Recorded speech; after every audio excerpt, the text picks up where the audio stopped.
Hi everyone, welcome to Writing Stories with L.M. Spilsbury, that's me, and my author friend Kimberly D. Tate. Today we're going to be talking about opening pages in a book, and I'm going to turn it over to Kim to start. She was just telling me about a YouTube program she was watching, and I'll let her tell you about it. Yeah, I've been watching this YouTube channel, and it's been a real eye-opener because what the commentator is doing is she had people send in their first page of their manuscript, and she has two agents that are kind of like on screen with her. So she's reading out the first page of random people's novels, and the agents have a little bell that they ring. And when they've had enough, they ring this bell. And it's kind of interesting. I mean, I've been learning a lot. It's been a real eye-opener, I must say. But you can tell when somebody's reading out these chapters exactly when people's attention spans start to wander off, and the agents are like, you know.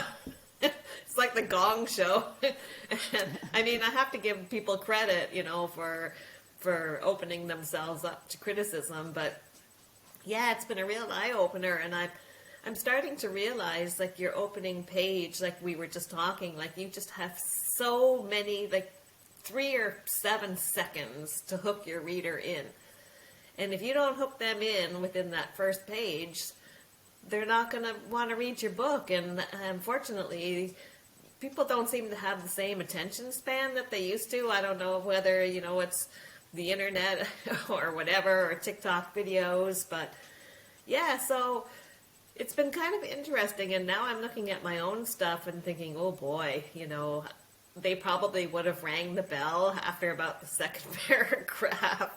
So yeah, I thought it would be interesting to talk about what an opening page could have. I'm not saying that, you know, everybody's work is different, but, you know, it's interesting to see what, you know, when things start to go off the rails, and it doesn't take very long. Like, even into your second chapter, if you're starting to describe your world building and we haven't got a sense of the character, then I don't know if you're going to want to continue reading. Well, the agents certainly did. And, you know, they were like, no, I've had enough of this. You know, you've lost me, which is kind of sad, really, that they just won't even, like, read past your first page. But that's just the way. I mean, they're so inundated with so many queries that if you don't hook them right away, then it's a pass, which I'm really learning a lot, actually, so. I know. I think that openings are very hard to do because in my opinion, I guess, or what I strive to do in an opening, you have to set the stage, you have to introduce the character, you have to give a bit of information about the setting and the situation so that the reader understands what's going on. And you're essentially setting the status quo that the protagonist is living in until the inciting incident happens, which then propels the story forward. Mm-hmm. And so in a very short amount of time, you've got to do all this. You've got to introduce the character. You have to have something interesting enough happening to grip the reader's attention and to hold it. Mm-hmm.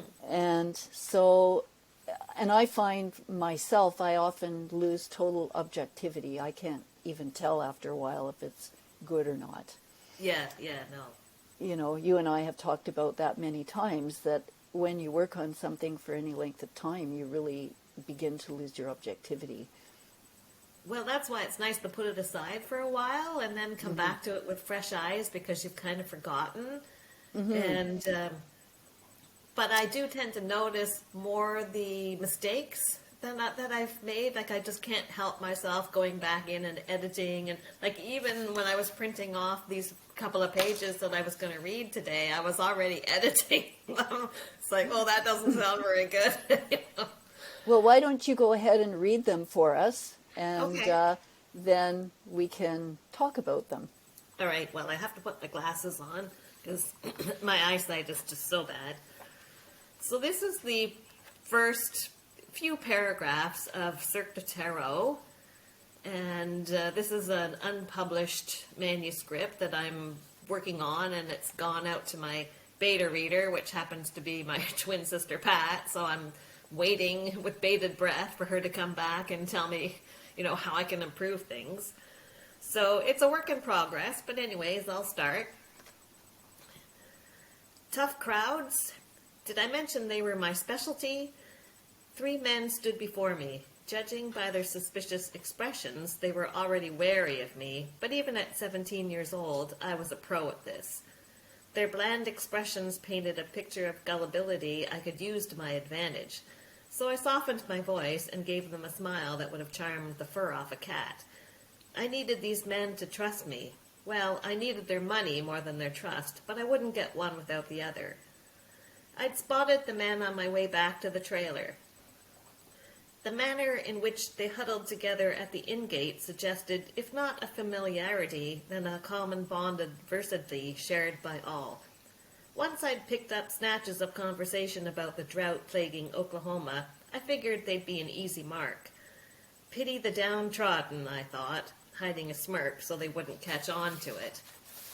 They stood next to the length of yellow rope that marked the perimeter around Jimmy's big top, all 3 of them dressed in sweat-stained shirts and wool trousers, jackets slung over shoulder, sharing a bottle of Coca-Cola between them. One of them spied me wandering around with a square of pine board clamped under my armpit and jabbed his friend in the side. He aimed his chin at me. It looks like we got ourselves a fancy pants. They all had a laugh at my expense. I swiped a tangle of dark hair off my forehead right before I set the board down on top of one of Jimmy's trash cans. After that, it was nothing short of simple to lure them over with a shuffle of well-worn playing cards. Care to make a wager, gentlemen? So, there. Well, I could liked go it. on. Yeah, exactly. Yeah, well, I liked it. I mean, it gives you the setting. It really gives you a really good idea of this person's inner thoughts. You get a very good glimpse into their personality. You can already tell he's a bit of a con artist, and he doesn't That's right, and it's have a any circus. qualms. Yeah, this is a That's circus. right. Yeah. And you get the sense that this isn't modern day. No, based it's on a the drought in clothes. Oklahoma, so That's you know right, where you are. And the bottle of Coke that they share between them. We don't have bottles anymore, and people wouldn't share a bottle between them, I don't think, for the most part. No, not anymore. Yeah, so little details all really add up together to paint a picture. And, of course, I tend to really like your writing anyways, so I'm not I'm not going to find fault with it because I found it very engaging. It would be interesting to see or to hear from some of our viewers. What did you think of Kim's opening few paragraphs to her book, Circ de Tarot, which hopefully will be published sometime this year? Yes, And that's the plan. That's the plan, right? And having read the first draft, I can assure everybody that I think that they'd be in for a very fun read. Oh, it's a wild ride, yeah. Yeah, exactly. Well,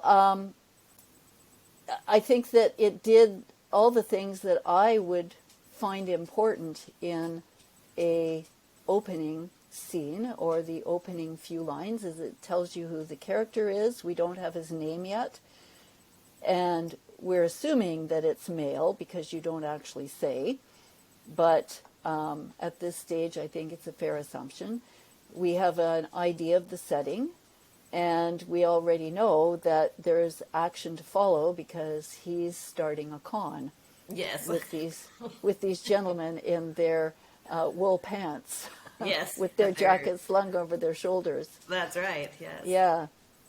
Well, this is the scene where he meets, he inadvertently cons a police officer.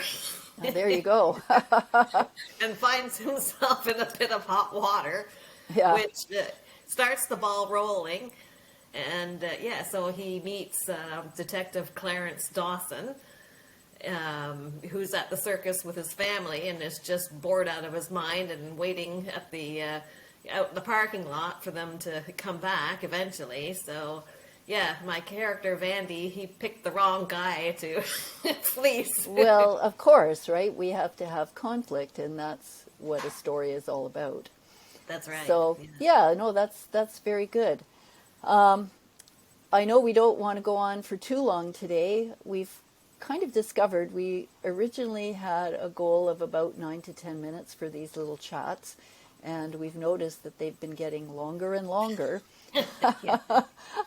I guess as we get more comfortable sitting in front of the camera and listening to our own words. Yes, yeah, we But, like the sound of our own voices. Yeah, don't we sound this. Yes, I know. I don't know that too many other people do at this stage, but but we have fun, right? Yeah, we do. That's right.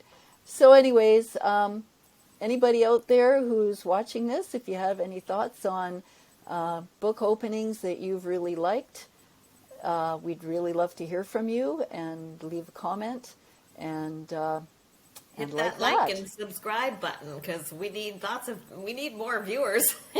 This is right. At the moment, we are firmly entrenched in the single digits. Yes, but we're working on it. Anyways, it's nice to see you, everybody, and we'll chat again next time. Bye for now. I know.